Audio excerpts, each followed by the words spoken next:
Oh, hey there. I'm so glad you're here today because I will be going through my acrylic paint supplies. And in the last episode, I went through my watercolor supplies. I think I have a lot more acrylic paint than I did watercolor, and it's a little bit scary. So I am going to be sorting through it. I hope you stick around. And again, this series is really just about me unpacking supplies that I have been hoarding for quite a while. And I did keep buying and buying and buying and not using it. So I am trying to give myself a little bit of a wake up call, a little inventory check. Let's look at what I have. And then after I've gone through all of my supplies, I'm going to have to put some really thoughtful thinking into what makes me happy, what I love using, and just kind of focus on my art practice more because there is no point in collecting art supplies if you're not practicing making art. It's really critical that you use up what you are purchasing as material in one way or another because I don't think this stuff's going to last 20 years in a box. So, yeah, let's move over to my desk. All right, now that I'm at my desk, let's start looking through all the acrylic paints that I currently own and that I need to use. So right now we're looking at Liquitex Basic Acrylics, which is really helpful as a beginner to not spend like a ton of money on really expensive acrylics. This stuff's pretty good. I have been using it. So here I have ultramarine blue, primary blue, dioxazine purple, bright aqua green, and 2 titanium whites because I did buy a small set that the bottles are smaller. They're 2.4 ounces or 75 milliliters compared to the larger tubes that are 118 milliliters or 4 ounces. Here is a prism violet, parchment, fluorescent pink, primary yellow, primary red, quinacridone magenta, unbleached titanium, light pink, burnt umber, light olive green, yellow oxide, Mars black, another Mars black, Hooker's green hue, and I believe that's it for my Liquitex collection. So next I'm going to go through the other brands. Oh, I do have a Liquitex Basic Fluid Acrylic. This is Payne's Gray.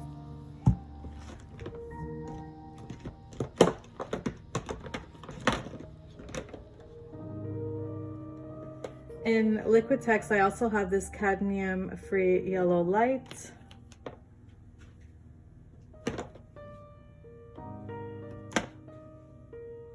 I have some odds and ends. I have a Daler and Rowney Graduate Acrylic Buff Titanium, and I have this Artist Loft Prussian Blue. And then I have some Winsor and Newton acrylic gallery acrylic paints. This is a permanent alizarin crimson. I have a permanent rose Winsor blue, yellow ochre, powder blue, lemon yellow,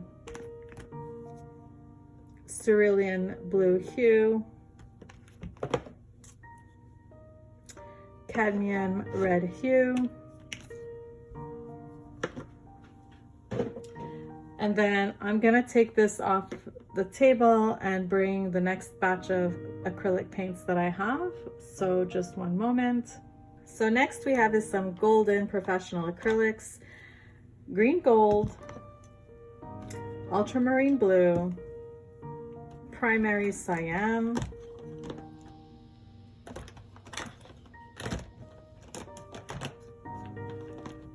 teal, phthalo turquoise,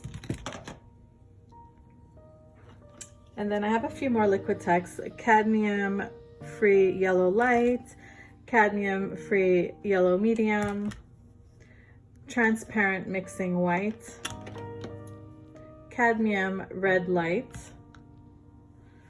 Put those aside. And then I have a lot of these little fluids, golden fluids, liquid paints. These were a lot of them on liquidation, so I picked up quite a few at a bargain rate. So primary cyan, Indian yellow hue, benzimidazolone yellow medium, hard one to say, excuse me, primary magenta, titanium white, ultramarine blue, carbon black, naphthol red light, manganese blue hue, quinacridone red, permanent green light, cerulean blue hue, dioxazine purple. And I do keep these in this little box, and I have a catalyst. And these are from Jelly Art Printing, and they also help to do textures and techniques on your paints, so you can get some cool effects and patterns. All right, I will be pulling out my next batch of paints. The next little acrylic paints I want to share is this Montmartre acrylic color paint set. This is a really great starter set. I actually have had a lot of fun painting with this so far. They don't look used that much, but I have done a few stuff in my art journal with them. Absolutely love them. I definitely am going to finish using these. They are not professional grade, but they are wonderful, and they're kind of like semi-matte finish, so they don't come out super shiny. And I've been struggling with that. I love painting in my art journals, but a lot of the acrylic paint actually sticks together, so unless I stick to just doing one side so that the other side is not painted, it's a bit of a challenge. But yeah, absolutely love these. A lot of fun. A good variety of colors as well. I've got titanium white, cerulean blue, deep cyan, phthalo blue, purple, monastral green, viridian green, sap green, phthalo green, magenta, brilliant red, crimson, vermilion, orange, lemon yellow, medium yellow, yellow deep, yellow ochre, raw sienna, burnt umber, lamp black, and then there's a silver and a gold. A nice variety, a nice great way to start painting in acrylics. Definitely user-friendly. Next, I'm going to share an older collection of paint supplies, which is the classic craft paints with a few others. There's another Daler Rowney graduate acrylic. So these have been around a long time. These are craft paints which have held its weight in doing mixed media, and I did use a lot of this in my coloring book trials because they're great when they actually get watered down and they dry out flat, and you can actually go over them with colored pencil. So I don't know if I'm going to name them all out to you, but I'm just laying them out here so you can see the variety of paints I have. You'll see there's some metallic paints here. This is not going to be matte. But I have a mix here of deco art, folk art, craft smart, apple barrel. This is folk art, red light, heavy bodied acrylic paint, dioxazine purple, heavy bodied acrylic paint. Sometimes I find these on liquidation. They're really inexpensive compared to the student and professional grade acrylic paints, but I just wanted to share with you how much I have of it still, and like it's hard to use up. Folk art, so some pure black, beige, brown, another brushed metal, acrylic paint, some beige colors, a little bottle of Mod Podge, which feels almost empty, some more deco art, some deep red. Of course, they're going to roll away. I'll use these just to keep them from falling. And I still have more.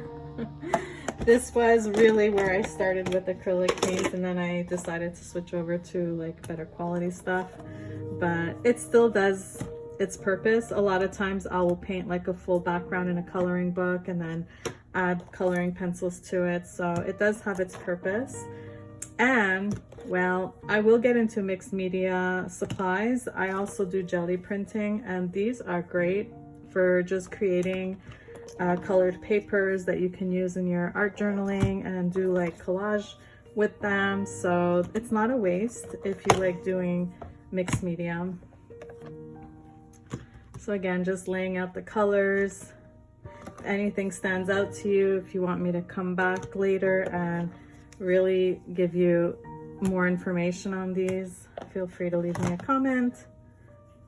There we go. So this is all of my crafty art paint that I started with before I bought all of that Liquitex and Golden paints. So this is quite the collection here to use up.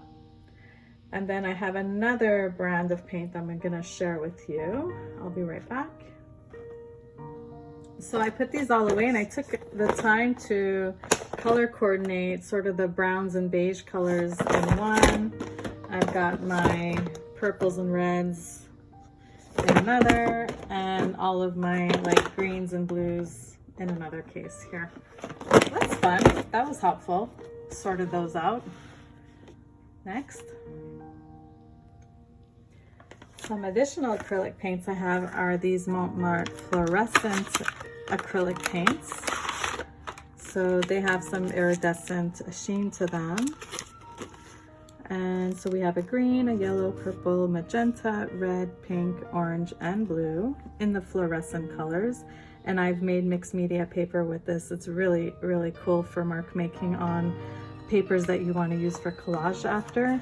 I'll see if I can find some samples to share later.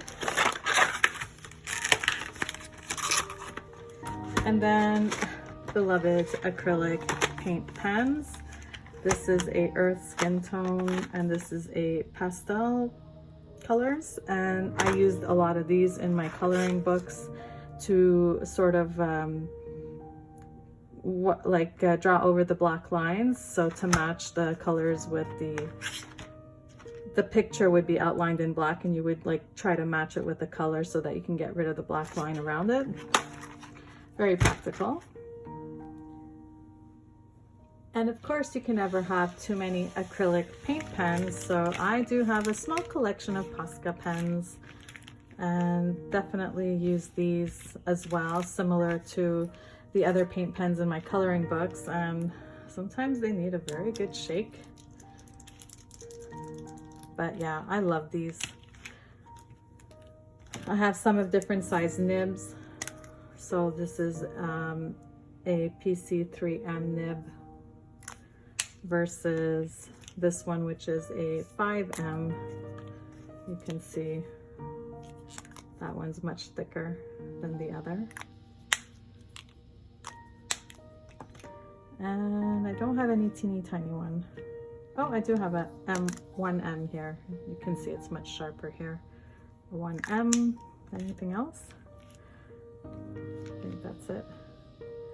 3M. Yeah. So my Posca paint markers, except for these two, these are other brands, Artistro paint markers. And they're great for mixed media mark making as well. I love that for art journaling. It's perfect. And in case you wonder, what about white? Yes, I do have a small collection of white, Posca ones as well. This one leaks, so I did put a little marker on that to know that I have to be careful with this one. But I have a couple of new ones and definitely use these Posca whites. Essential in mixed media. There we go.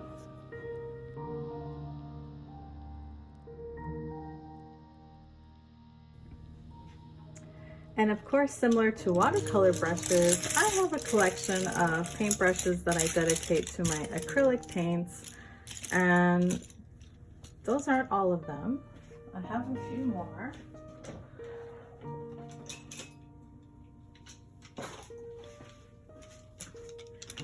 Plus I have these long-handled ones that I haven't used yet, but I've been collecting for doing more canvas paintings. So here's a fan brush from Royal and Langer Nickel. And then this is a size 4 Royal and Langer Nickel. This is a local art shop to me called Desserts. This is one of their store brands. Another fan brush. I don't know, it's just saying FC0. This one as well, it says squirrel. I don't know, it's a squirrel type. I think that's synthetic hair. A size 20. This one is a Princeton brush flat, Aspen, size 10. This one is Elite Noble. And then I have this thick one to do like a wash, Princeton brush flat, 2 inch. I think it's a 2.5 inch. So there's that. And then in the flats, I do have a small collection here. These ones are folk art. These came in a package together. Folk art. I think there was the smaller one here too. So these were, I think, a pack of 3. I really like these actually. These are really great for acrylic painting. Inexpensive. And then I have a Royal Langer Nickel Moderno. A Simply Simmons 3/4 inch. This is, I think, also a little bit more. This is a 1 inch, 3/4 inch flats.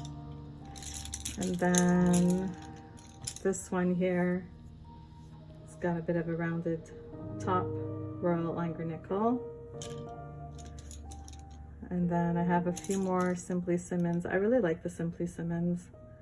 There's a comb.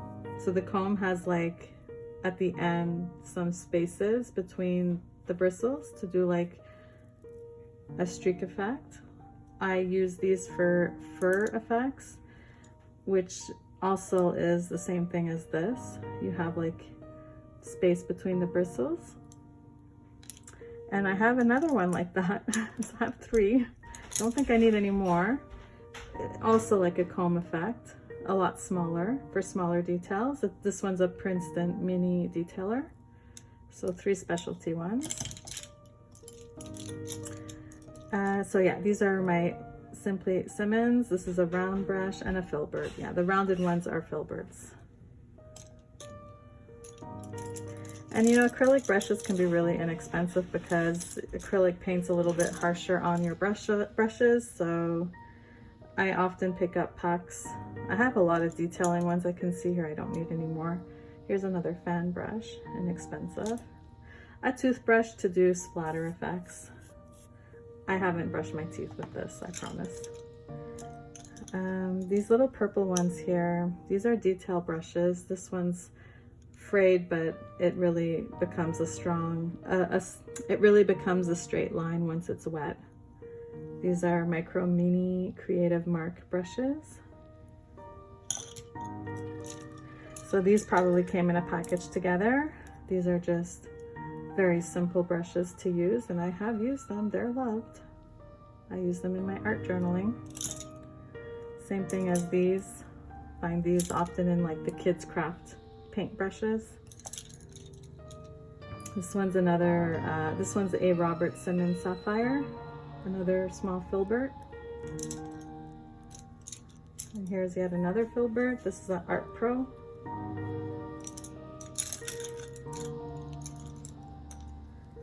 These ones look to have similar bodies. These are Art Pro as well. They look like mini filberts. So I think this probably came together in a set just like that. And then all these yellow handle ones definitely came in a set. You buy these really inexpensive.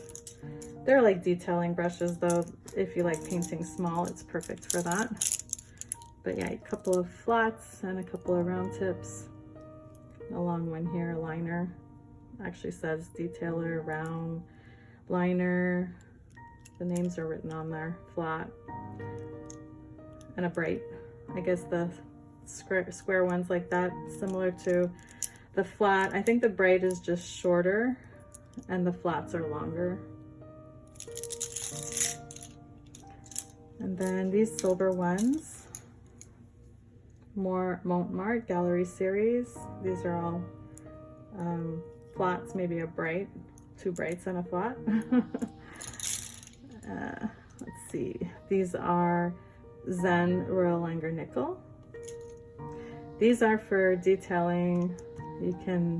These are like daubers. If you do stenciling, this is what you can use to kind of like dab your paint on it. This one wiggles a bit, not the best quality, but it's for mixed media art. Same thing as this. I think they call that a Deerfoot. Yeah, Deerfoot. This is the Artist Loft brand. But again, for dabbing the paint, getting some effects. Some more little tiny detailer ones, because sometimes you just need to get little tiny details. These are just a liner and some detailers, very, very minuscule. And I have a Artist Loft Vienna filbert, very small, a size 4. And that's it. These are my paint brushes that I use for my acrylics or gouache. Sometimes I interchange them with gouache as well. And I mean, I could get away with watercolor as well. They're very soft bristles, these. There we go.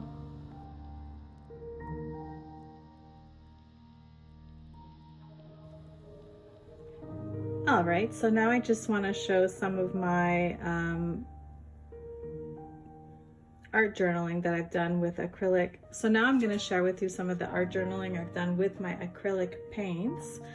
Let's get this one out of the way first. I showed earlier paint that was fluorescent, and look at this amazing printing that I did with that fluorescent paint and just some mark making.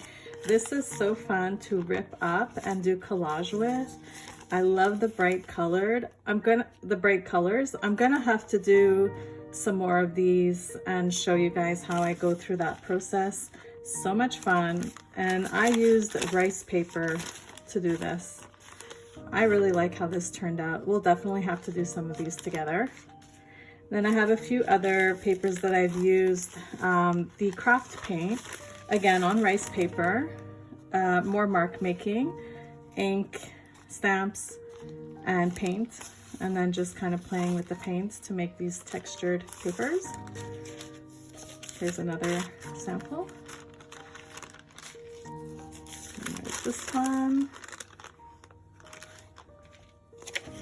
And this one. This one's actually on a piece of just regular office printing paper. But again, great for collage. Rip it up, use it in collage making. So these are just a couple of sheets. I can definitely spend some time making more of these. So much fun.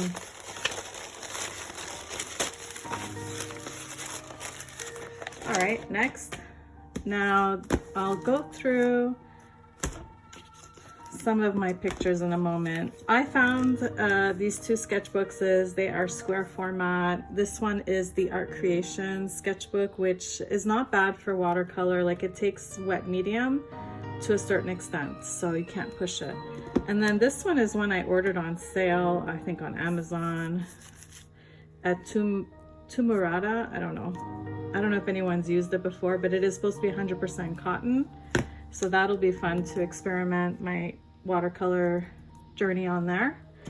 Here's another art creation sketchbook. I found this one, $10 at Home Sense, and it's gold. I love it. It's gold. Very pretty. So we have that. Now, these are my two art journals. I use acrylic paint, but I do collage in here as well. So I'm just going to show you a few things in here. I don't know which I'll show, but let's see. It's something that's all acrylic. This was all acrylic.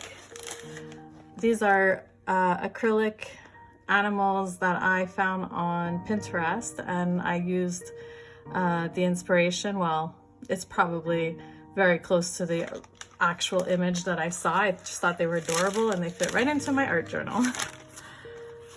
This was another demo that I saw. I think the original one was done in gouache, but this was a YouTuber who did a demonstration on her channel, and I kind of followed along doing it in acrylic paint. Let's see, do I have anything else in here that is just acrylic? Yes. In the back, I have this vase with flowers. That's another YouTuber who does demonstrations and shows how to do flowers, how to paint flowers, but I don't know if I copied it or I did this one myself. I can't remember. It's been a while. And they do get sticky. If you're asking why the heck I have so many of these little papers, this is just like baking sheet paper, like parchment paper, and it helps to keep it from the pages sticking. This is just little swatching of paint. See, they get tacky and sticky. There's acrylic paint. Here's one of the examples where I take those sheets I just shared and tear them up and then make like a collage. And here's some acrylic paint. Just having fun. Now I still have a ways to go in this journal. I don't know if I'll be able to finish it this year or next year. It seems like the pages never end. It just keeps on going. Anything else with acrylics in here? This was more watercolor than acrylic. This was sort of mixed media. Oh no, this is watercolor. I did a demo on this one on my channel. This too, this is all acrylic. Little wildflowers. And this is acrylic with the shiny metallic paint. And this is acrylic paint as well. I think the rest is more of a collage theme. The rest are really collage. And what happens when you do a lot of collages in these books is that the pages actually start to expand. Like the pages are sticking out of my book. So I know where this book is going. I kind of stopped doing collages in the middle. I'll probably start doing a bit more collages to even it out. And then like towards the end, some more collages so that the book looks a little more uniform, but it is taking a toll on the spine, just so you know, if you decide to collage in a book like this. The collage just makes the paper thicker and expand more, so yeah. If I had known that, I would have chosen something else, like a spiral bound to do collage in instead of this kind of book binding. I think this is good for not adding extra papers to it, so. Lesson learned, but that's okay. I'll still finish this. Then I have my mini book. And when I say mini, it's like, I think 5x3 versus 8x5 or something like that. Maybe less, 8x5. I don't know. That can't be. It could be. I don't know. Here we have my mini one. These are stickers off Dole Bananas. They're Disney. In here is a bit of collage, a little bit of everything. I do have some. Here's another of that paper that I made myself, and then I glued it into my book, tore it up and glued it in. This would be jelly printing, so I used that craft paint, and I've used a jelly print tool to kind of stamp it into my book. Same thing here. Little butterfly stickers, decals that I glued on there. And then I know I have a little bit more. Yeah, here we go. This is acrylic paintings. These are my two cats. This is Simba and this is Tigger. Portraits of my two cats, and then I did two portraits again, almost the same, on magnets that are stuck on my fridge. They are almost identical to these, but yeah, this is my cats. I did this in February of this year. Watercolor, just a mix of stuff. Acrylic painting, acrylic. Again, it gets tacky because the pages stick to each other with acrylics. This one is the beginner's mind. I don't know the whole channel name, but it's Linda Marcel. Really awesome YouTuber. I love her stuff. I definitely get a lot of inspiration from her, and I aspire to be intuitive painting like her. She's amazing. And then that's about it. I have my poppy demo on my channel. This was my poppy demo in this little tiny book. This is actually gouache painting. It's not acrylic, it's gouache. That's about it in this journal. Another little one that I have to finish. I have a section here to go through still, and between the two, I don't know if I'll finish that this year. It'll probably keep going. I showed this book before. This is my Canson watercolor paper, but I do acrylic in here. And just to kind of go back through it, the first few pages were just gouache. This was gouache swatching. These are just this is acrylic. This was the Montmartre acrylic set that I showed earlier. This is the box, the swatch, and when I said it was semi-matte, it really is semi-matte. You can see a little tiny sheen on it, but nice paints, less sticky. I probably should finish my journals with this paint instead of my Liquitex or golden acrylics. All right, let's just quickly, I've shown these before, but I'll just quickly go through them. So this is my acrylic painting. These are some pieces that I did with acrylic paints. I'm really not good at leaves. I need to practice flowers and leaves. I don't know why. I like to draw the sardines, the fish. This was my little furry bear that needs to be redone. I need to do this tutorial over again because the proportions of the ears were wrong. I even like highlighted in the pencil here afterwards saying, yeah, the ears should have been a little bit more round. He looks like an alien bear. This was something gone wrong. I tried to paint some birds. I think I will try to embellish that one. That's it for this book. In the back is where I have my swatches. So when I showed my paints before, that's not all of them, but these are like the golden heavy body acrylics. So turquoise, green gold, turquoise, teal, primary cyan, ultramarine, Liquitex heavy body. These are the cad-free lemon yellow, cad-free yellow medium, and cad-free red light. And these ones are really not that shiny, almost matte.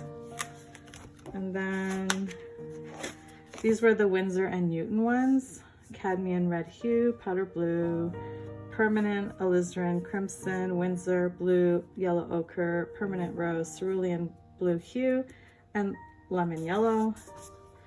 And then here were the Liquitex basics: primary red, primary yellow, primary blue, quinacridone magenta, yellow oxide, ultramarine, light pink, fluorescent pink, bright aqua green, dioxazine purple, prism violet, parchment, unbleached titanium, titanium white, Mars black, burnt umber, light olive green, hooker's green, Payne's gray, cad-free, lemon yellow, artist loft, Prussian blue. Did I say these? Primary blue and ultramarine blue. And then I had spaces to put more, but I stopped buying acrylic paints for the moment. I gotta use up what I have. And this was a demo that I did with the Winsor & Newton. I had 3 Galleria primary colors, so I made some color swatches with them. These are similar, but with Liquitex basics. And that's it, Liquitex basics. So I'll take like the ultramarine blue and then I'll add some of the other primary colors or other colors and see what kind of colors I can get out of them. So that's fun. Now I do have a few other, whoops, apart from my sketches, like I have other types of papers that I could paint on that I have not yet. I'll share that. Let me just pull that out for you. So I'll take this out of the way. So you saw this one earlier on another video. This is black mixed media paper. It is black, to see how that'll take acrylic painting if I want to try that, or any kind of mixed media. Maybe even collaging on here. The sheets come out once they unhinge from the glue. This is an acrylic paint pad. This is an Artist Law from Michaels, but very thick, very, very thick. Kind of looks like paper canvas. So that's going to be for me to try some painting on. Because it doesn't work well in a journal book face to face, I figure these are like one pagers. I can stick them into a little plastic portfolio after. And then I have this one, which is similar to the others. This is a oil artist pad, but I think it's good for acrylic painting as well. Again, it's just very thick paper, so it should be able to handle acrylic painting, oil painting, any kind of painting. And once it's done, I can just stick it in the portfolio. So these ones are all the same size, which is 9 by 12 inches. And then I do have, you can tell I like Montmartre. I do have this painting easel, and this one I have used it. I use it with my sketchbook on it. So this is fun. Kind of open it up. It has a little stand and a little holder here to put your paper against. And then, I'll just close that up. There are two little latches on the side here. This up. And I have some storage room in here. And these are the little magnet canvases that I found. I think it was at my local Walmart. Really inexpensive. Like, I think, I want to say $1 or $2 each. And I have these little canvas panels as well that were bought on liquidation, $3 to try painting on. So that just fits into this little drawer. Close that latch, and then I'll pack this away. And then when I get courageous enough, I have two canvases that I purchased to practice on. This is a 12 by 16, and it's got some hardware to help with the canvas. I think to help it stretch more. I have to study this one out. I haven't really painted on a canvas like this before, so I will have to check that one out. And then this one is the same thing, but not as thick. $4. You can't go wrong. $4 just to practice. So it's a pine frame. It's just a single thick canvas. I don't even know what the difference is. Single thick canvas, double thick canvas. I don't know what's what. I'm not experienced enough, but if anybody out there does know what I should be doing with these little wooden pieces, I think it's to stretch it in the inside. I don't know if you do that before or after you paint, but yeah, when I get there, I'll have to figure it out. Definitely should be fun at some point. I have to find the image that I'd like to create and paint that. All right, that's it for my canvases. Thank you so much for watching. Bye now.